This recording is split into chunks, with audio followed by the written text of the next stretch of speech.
Hey, welcome to Kaspa Daily Pulse. Here's what the Kaspa community's been buzzing about today. First up, the most serious conversation by far was around Kaspa's programmability direction.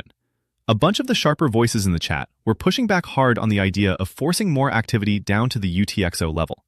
The argument was that Kaspa's strength is actually the opposite. Keep compute off-chain, let Layer 1 handle state transitions, and use vProgs for more expressive logic. One person summed it up pretty bluntly. If Kaspa doesn't build around vProgs, it risks becoming just a fast Bitcoin that nobody really uses. So yeah, this wasn't random chatter. It felt like a real debate about what Kaspa should become. Second, there was a pretty solid builder update around Kasway. The dev said the AI-heavy work is more or less finished, and explained that the foundation took about 3 months. The interesting part is the architecture.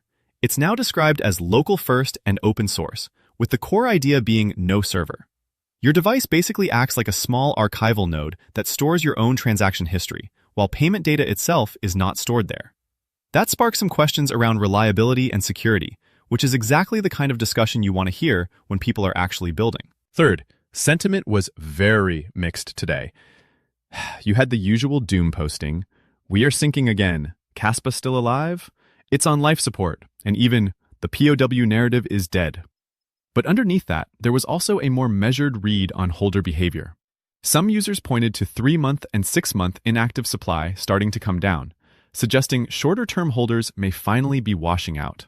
The vibe there was basically, max fear might be close, weak hands may be rotating out, and patience still matters.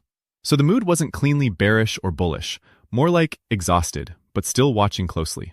And last thing, real-world usage kept coming up.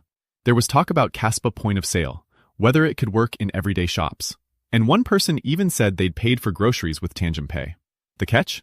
Another user quickly noted that it's only for USDC right now. Still, the fact the community keeps circling back to payments, merchant tools, and practical spending tells you people are still thinking beyond just charts. So overall, today felt like a split screen. Builders building, thinkers debating the tech path, and the wider crowd swinging between despair and stubborn conviction. That's it for today's Pulse. Let's see what tomorrow brings. Catch you then.